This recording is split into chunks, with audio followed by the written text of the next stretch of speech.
Então, gente, continuando, porque o celular tá muito cheio, né? Mas vamos em frente. Se o desconhecimento da ilicitude for plenamente justificável, e se for sim provado o desconhecimento dessa proibição da pessoa, né? A pessoa não sabia, aí sim haverá isenção de pena. Mas se tal desconhecimento de ilicitude dessa proibição pudesse ter sido evitado, aí não vai ter isenção de pena, mas vai sim ter um desconto no cálculo da pena, que pode variar de 1/6 a 1/3, de acordo com o julgador, tá? Então, o esquema é o seguinte: a pessoa não pode se excusar da lei dizendo que não conhece. Entretanto, alguns casos são específicos, são de acordo com o caso concreto, são muito especiais. Dessa feita, o que acontece? A pessoa, ela provando que ela não tinha condição, que não havia condição de saber daquela proibição, era uma total ignorante, não tinha contato com nada e tudo. Esse erro sobre a proibição, essa ignorância sobre a proibição pode, de fato, provado isso, isentar de pena.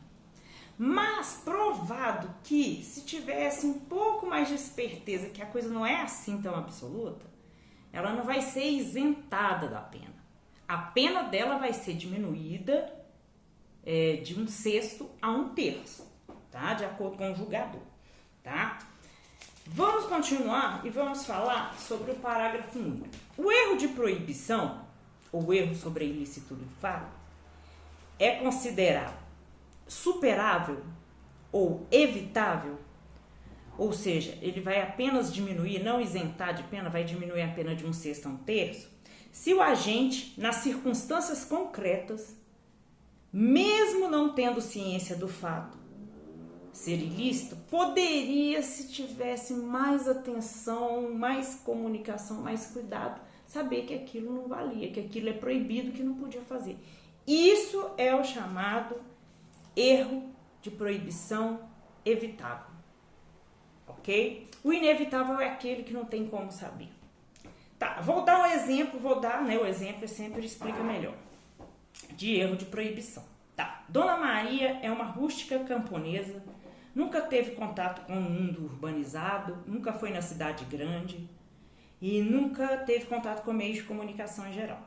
Certo dia, seu filho, que mora na cidade grande, apareceu com uns saquinhos de cocaína e lhe pediu que entregasse uns amigos que viriam buscar, e ainda ordenou a Dona Maria que recebesse dinheiro deles, tá?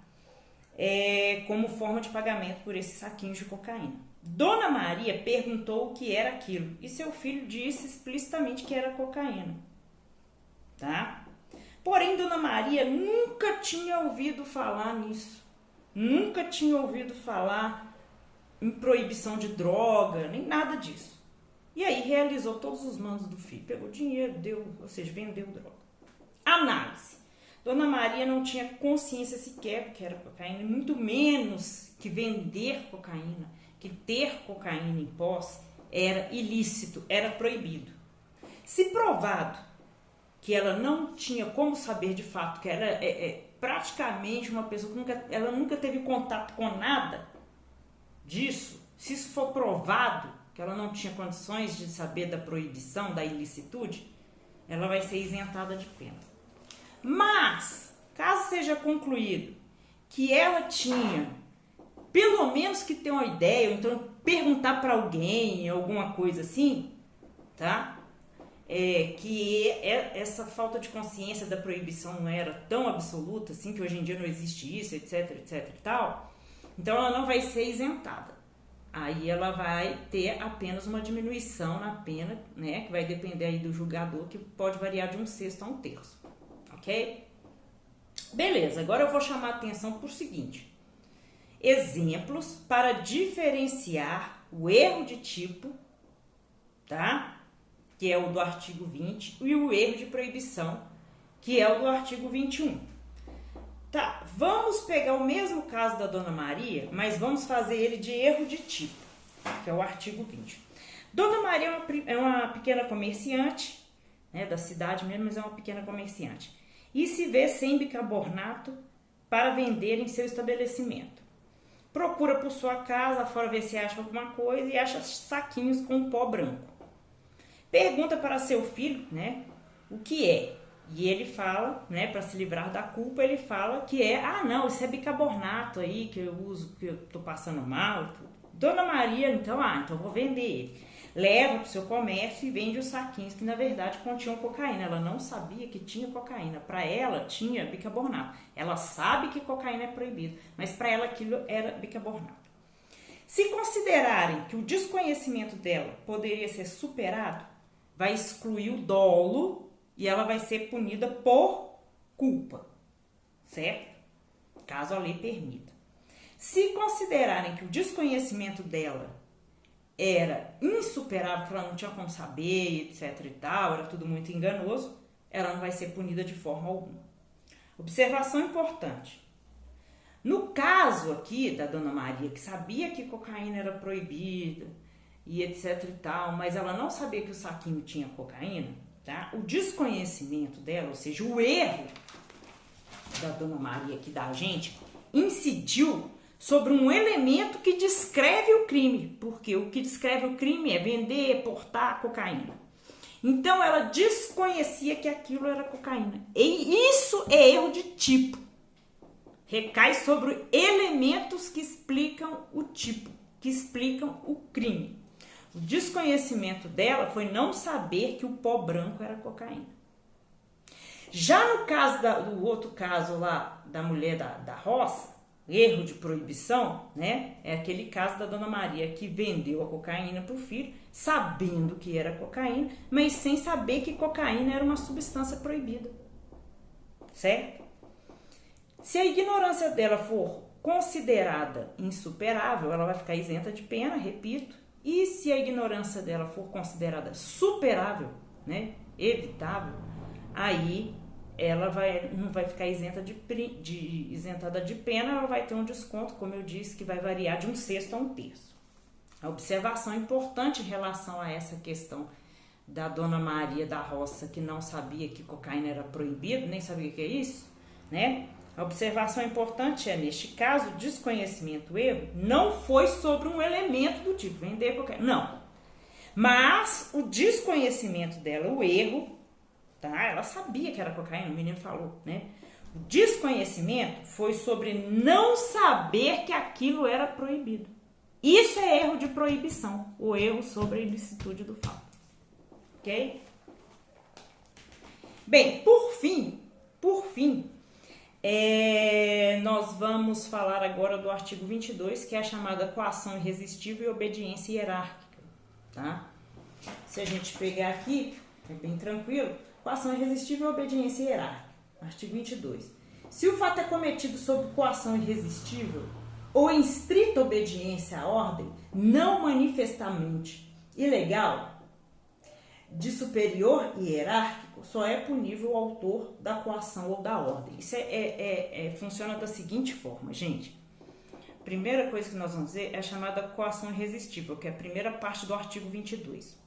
Coação irresistível ocorre quando a pressão para se fazer ou deixar de fazer algo ilícito é tão grande, ou seja, a coação, a pressão é tão grande, que não há como exigir da pessoa que é pressionada um comportamento diferente a não ser obedecer. E isso é muito importante para se entender a chamada não exigibilidade de conduta diversa. A pressão era tão grande, a coação era tão grande que não há como exigir que a pessoa não obedecesse aquilo, tá? Ou seja, em termos acadêmicos, não há como reprovar a obediência de quem foi coagido, de quem foi pressionado. No caso, o coagido não é punido. Quem vai ser punido é quem coagiu, quem pressionou. Exemplo. Um bandido toma por refém o filho de um piloto de avião e coage, pressiona esse piloto para que este transporte drogas, né, dentro da aeronave. Sendo que caso o piloto não aceite isso, o bandido vai matar o filho, né, se ele não provar que fez, que levou a droga, né? Então, provado isso tudo, o piloto não será punido, mas sim o bandido que o fez. Nós temos uma situação curiosa, que é a segunda parte do artigo 22, que é a chamada obediência hierárquica, né? Obediência hierárquica, que é uma obediência dentro da legalidade, e ordem não manifestamente ilegal, a segunda parte aí do artigo 22. Se provada obediência em hierarquia legalizada, e se a ordem dada não for descaradamente ilegal, pode ser uma ordem despistada, né? Ou seja, não dava para perceber, para saber do que se tratava ao certo a ordem, mas na verdade era algo ilegal, era algo ilícito. Dessa forma acontecendo, será punido somente o autor da ordem. Olha o exemplo. Um soldado recebe uma ordem de um oficial, ou seja, uma hierarquia totalmente legalizada, para levar um pacote fechado e colocar o pacote em um cinema. Um pacote normal. Mas, na verdade, o pacote era uma bomba. Comprovado que foi ordem de um oficial, tá? E que a pessoa não tinha como saber que aquilo era ilícito, somente o oficial responderá pelo crime, né? Será punido por essa coisa, não o soldado. Então, observa-se aí nesse exemplo, da mesma maneira que a gente falou da coação irresistível, lá da história do bandido com o piloto, não há como exigir, no caso aqui do soldado, que ele se comporte de forma diferente, que ele desobedeça, tá? Não há como exigir um comportamento diferente, não há como reprovar. Ele não tem como reprovar porque ele não sabia e que ele recebeu uma ordem que ele tem obrigação de cumprir. Então é isso, né? Por hoje aí é só. Hoje, gente, foi bem pesado. Os exercícios eu vou fazer na semana que vem, tá? A respeito disso, é bom que vocês estudem. Vocês estudam. Mas é coisa simples também, vou ver se eu consigo fazer amanhã.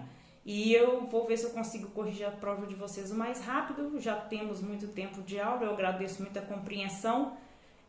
Tudo dentro do que foi determinado no nosso grupo de WhatsApp. E para não ficar diferente, vida longa e próspera.